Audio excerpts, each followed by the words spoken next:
There's a new transmission over at Subaru. It's weird and it's wonderful, and here's Ted to tell you all about it. One of the most common complaints I hear about cars these days is that they look the same and they're built the same. People continually tell me they can't tell a Ford from a Mazda from a Volkswagen. But one manufacturer everybody seems to recognize is Subaru. Everyone else may tread a common path, but Subaru definitely marched to a different drummer. The new Justy ECVT is a case in point. Who else but Subaru would invest millions of dollars in a revolutionary new transmission only to drop it into an under $10,000 Econobox? The ECVT, which stands for Electronic Continuously Variable Transmission, represents a sizable investment on the part of Fuji Industries, who owns Subaru, and is the only one of its kind in North America. Basically, the ECVT is two pulleys connected by an expandable steel belt that lengthens and contracts according to engine speed. There are no gears, and the entire unit is about half the size and weight of a conventional automatic transmission. Subaru claims that it's more efficient, offers better fuel consumption, and gives better performance. On one count at least, they're right. The ECVT is more frugal than a comparable automatic transmission version and gives better fuel consumption, equal to that of the 5-speed manual transmission Justy, about 8.5 liters per 100 kilometers, or 34 miles per gallon during city driving. As far as performance goes, it's 6 of one, about half a dozen of the other. Yes, the ECVT is peppier than the Autobox, but not dramatically so. The 1.2-liter 3-cylinder engine powering the Justy developed 66 horsepower at 5,200 RPM, which is enough to send the ECVT version from 0 to 100 kilometers an hour in about 12 seconds, which is only slightly slower than the 5-speed version we've tested before.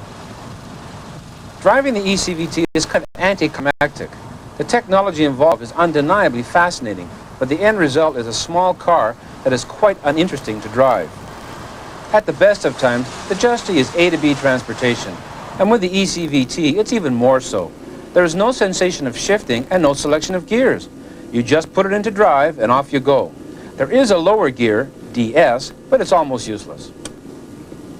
Overtaking another car at any speed over 80 clicks is much more dramatic than it should be, and plenty of empty highway space is required. This is not an especially good highway car, in short. If anything, the ECVT lurches more than a comparable automatic transmission. Power tends to come on very abruptly, and I found the car to be less refined to drive than a conventional 5-speed or automatic. Our test car was also afflicted with a wonky carburetor that would balk and almost stall during cold starts. You'd pull out into traffic, the ECVT would cut in, the carb would balk, and you'd suddenly find yourself in the wrong place at the wrong time. Irritating. Subaru did have a look at it, but it came back to us unfixed. This little problem made an already jumpy car run even worse, and were I to buy the Justy, I'd just have to pass on the ECVT. The 5-speed version, which we tested in a previous show, is just as easy to drive and less expensive. So I respect Subaru for trying something different, but in this case, it just didn't work out. If you are looking for this type of vehicle, there's a veritable plethora to choose from. First of all, you should consider the 5-speed Justy, and then have a look at the Nissan Micra, the Suzuki Swift, or the General Motors derivatives, the Chevy Sprint, Pontiac Firefly combination, and last, but definitely not least, Ford's Festiva, which we'll be testing next week. So they came close, Tony, but no cigar. Well, I think it's rather a nice little car. It's very roomy, it's cheap to run, fuel economy is very good. The styling's a little bit bland. I wish the Japanese companies would do something a little bit different, those little boxes they have.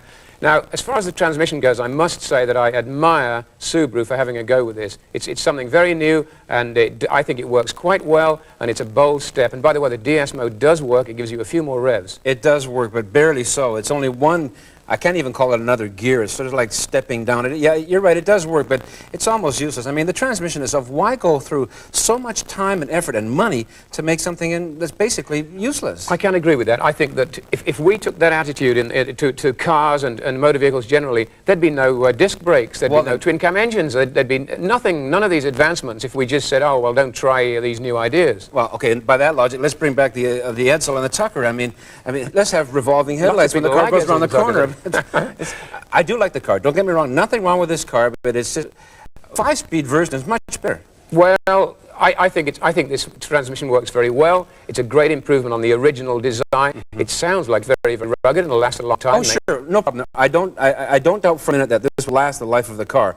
But again, you know, I'm being redundant here. But why bother? And it is a Subaru, so that's definitely a point. Well, Subaru makes very, very good cars, and I'm always impressed with their products. If some of them are a little, they're not really very eye-catching and bold, but this, technically speaking, this is bold, and I admire the way they've done it. If anybody's wondering, apparently this kind of transmission cannot be applied to larger displacement engines. That's my understanding of it. Although while I'm saying that, I realize that the Dutch DAF trucks had a version of this way back when. Yeah, I don't know about that, but I wouldn't be surprised if this didn't creep in with bigger cars one of these days. I mean, quite often with a new advancement, it's said that it won't work on big cars, but I'd like to see this tried on bigger cars. Okay, we kind of have a split decision here about this car. What don't we like about it? We don't like the fact that it stalls easy, at least I don't, and that could just be a flaw in this particular car, and I find it boring.